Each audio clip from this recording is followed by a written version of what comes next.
Thank you, Dr. Vani, for sharing the wonderful experience of Bhuchetana. I think maybe we can have some interaction. Maybe if somebody has some, let's open for discussion for a couple of minutes before I come. So I can. So what was per hectare spent by the government on this?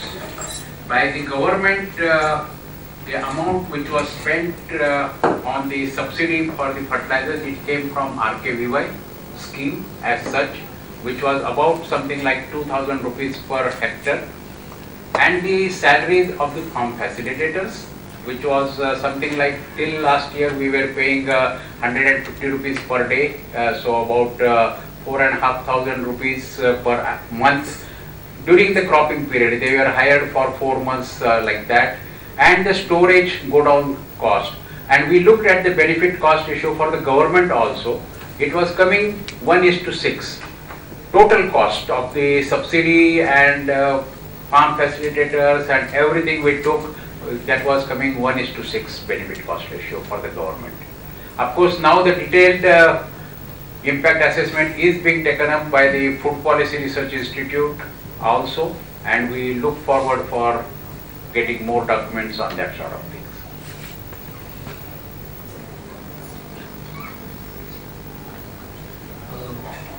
Sir, in terms of the yield increment that you showed for soybean and maize, Yeah, what was the crop yield estimate? How was it done? Was it a crop cutting experiment? crop cutting experiment in each farmer's field with treatment and without treatment. Something like 30 square meters at 3 places. In each taluk, 5 villages are randomly selected, and in each village selected 5 farmers with and without treatments are taken. Each farmer 30 square meters at 3 places, so total 90 square meter area is harvested, recorded for treated and untreated, and then those things are processed after recording the fresh weight, and then drying and all that, and that's how the yield estimate is done. Done by the line department or? That's what I said, that it is in the presence of Department of Statistics and Economics, which has the responsibility to record the agricultural growth, Department of Agriculture, University representative and ICRISAT representative. No, I think we have one. So I want to share some of our experiences in our training institution on this energy, water, and climate change nexus. It has nothing to do with, of course, rain-fed, but all the same, we are looking at small farmers and marginal farmers. So we believe that solar pumping. Thanks. So we believe solar pumping could be the answer, and we've done a lot of work. Firstly, on the energy side, obviously. Solar pumps cascade, what depth level, what is the capacity of? So let me finish the kind of work we're doing. Of course, we've started off with There is high water tables. Andhra Pradesh is now initiated Quite 3 pilot districts. Anandapur they were selected, but I raised the point. Quite true. What is So- the capacity of the solar? No, so we started off with, of course, high water tables. Then for deep water tables, of course, the solar sizing will be much higher. So what we have done, so I'll just tell you in a nutshell, is that we have evaluated different photovoltaic technologies to zero in on the most appropriate technology for solar. It used to be costly then, but the solar costs have come down now, PV.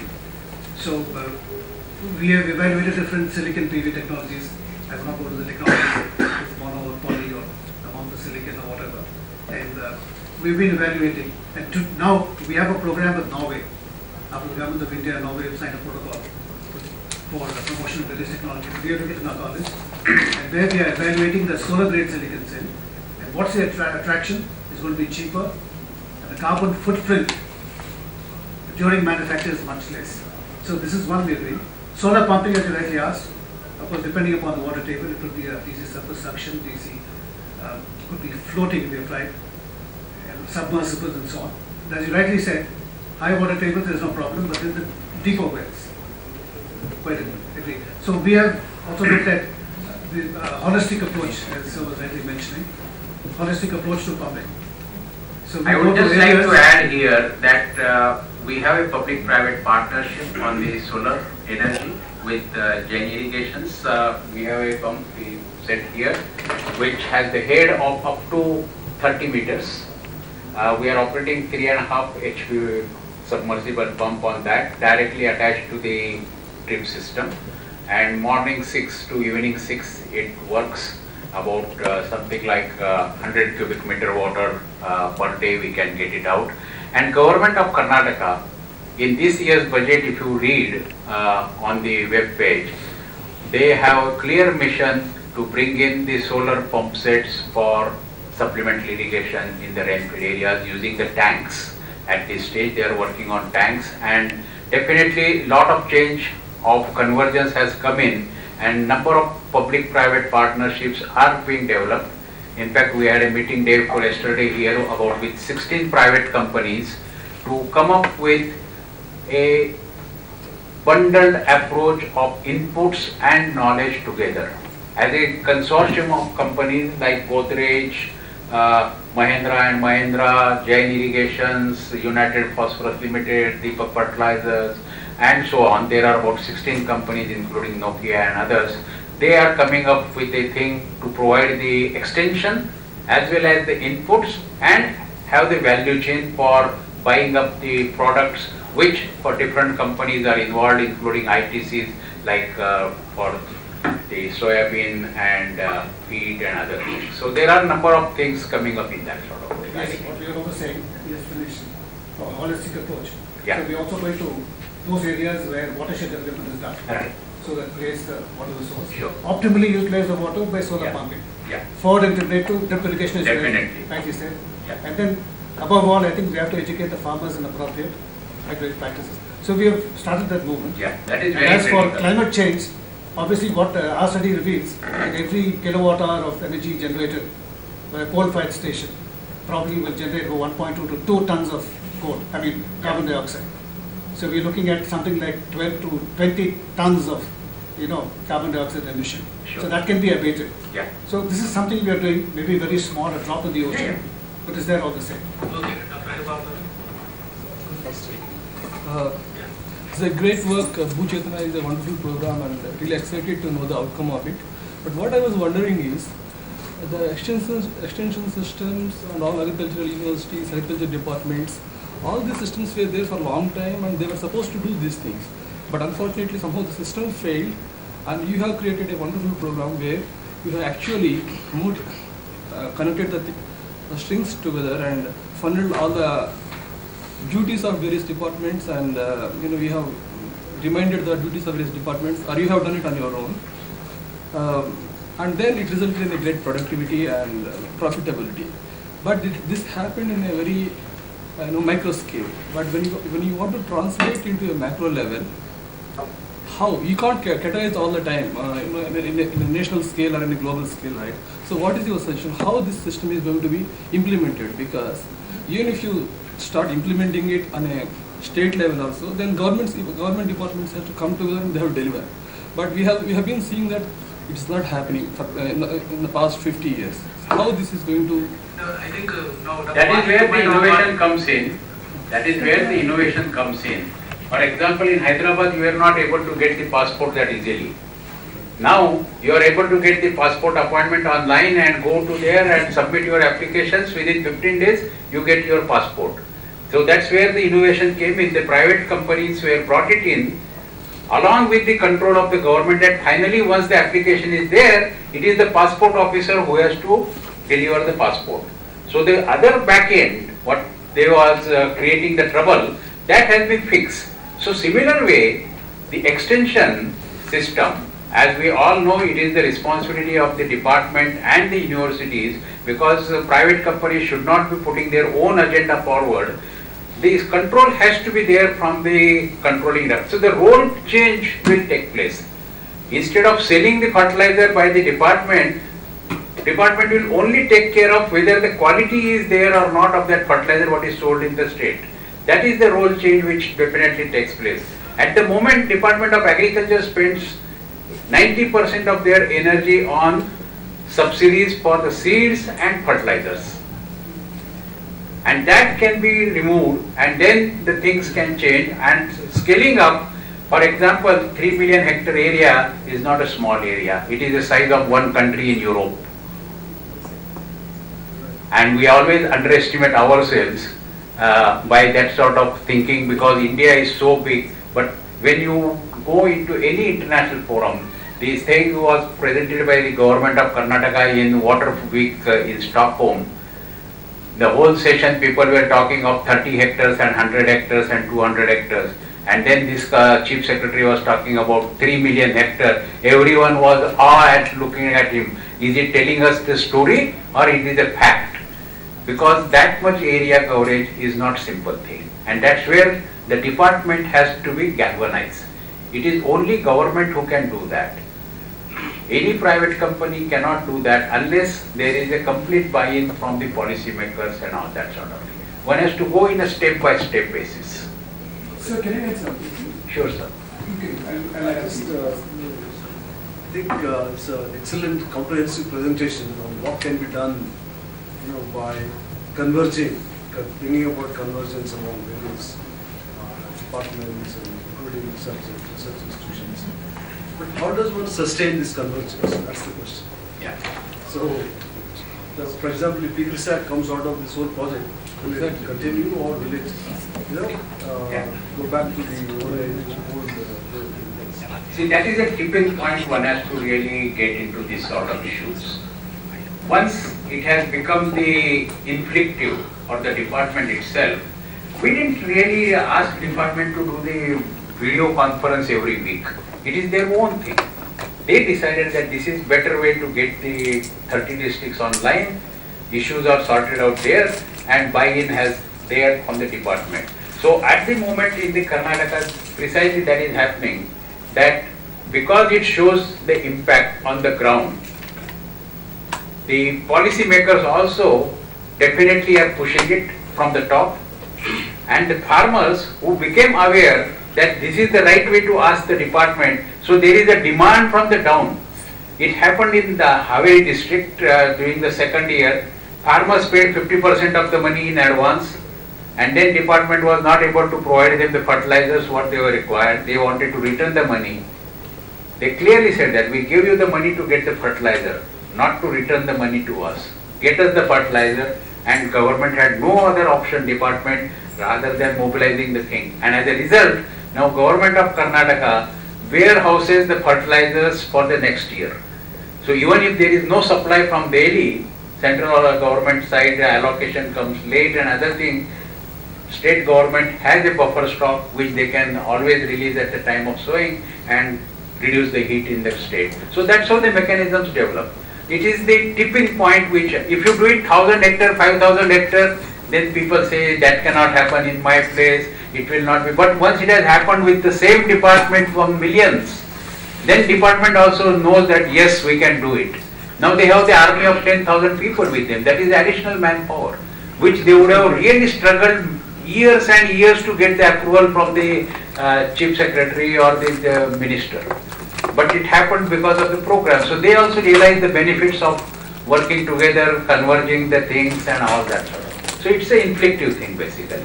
Sustainability is that way. Can you take last? Yes. Actually, I represent a company very United, which is a Russian company established in Dubai. We have two powerful technologies. This is not the main issue. One is we have technology called iron shield technology, which creates rain.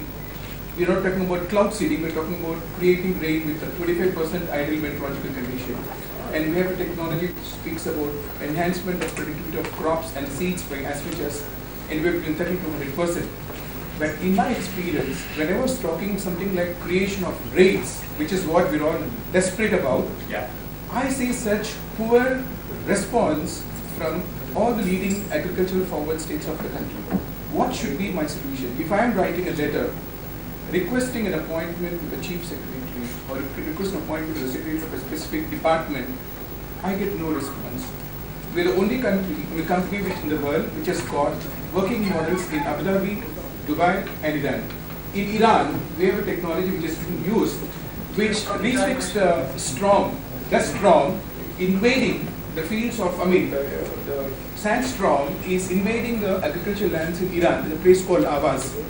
We have put our iron shield technology there and the dust is prevented and the agricultural lands not getting affected. With such powerful technologies working very successfully, why is that the Indian government doesn't respond in a way they're supposed to respond? In fact, I had a privilege of even meeting the Chief Minister of Karnataka and Agriculture Minister, I don't know the name. It was so embarrassing to hear in the words of the Agriculture Minister, farmers don't deserve all this. So I was shocked that how can anyone be so insensitive to a subject which involves a massive percentage of the population. So I am at, like what do you call it, deep sea or a devil or a deep sea, what did the famous proverb is there? Should I be honest or should I be disappear? Now, would ICRISAT help me, for example, because you have a powerful brand? Now, how do we do now? For example, if I'm contacting a top-notch agriculture company, like seed company or things like that, what we see the response at the top level and at the middle level, like a typical government departments, there's no connection. It's so frustrating. Now, when I say, for example, I go to company XYZ, they said, have you gone there? I said, why don't you test it yourself? I'm not taking money from you, I'm not giving you, I'm not asking you to buy from it. See, there is no response. Same thing with the government. The simple answer I would give that most of the time the policies change what we want, that should be evidence based, because most of the time we go in a recommendatory mode. Not only the government, even the farmers won't listen us. You know what they do with the people like you and me when we go to the village? They will say yes, yes for everything because they want to dispatch you out of their village as early as possible. Because that guy has his own livelihood dependent on his field. By your free advice what you are giving him, he knows that nothing is going to change for you if it fails for him. He will lose his livelihood, you will make your salary definitely. At least you have tick mark in your data log book that I have visited this village. And that's where farmers have lost their faith into the technologies, because these technologies are not supported with the appropriate capacity building. Say for example, we give the drip, we don't train him how to take out the salt from the drip line if it does after 1 month. And then he says that, bloody hell, I invested 50,000 rupees, although government gave me 50,000, but this 50,000 doesn't work for me now, I have to open the furrow and leave the water again. So once he has burnt his finger, same thing happened with biofertilizers, same thing happens with seeds, and that's where the farmers also. So we have to have sincerity to show the evidence that I will make it work.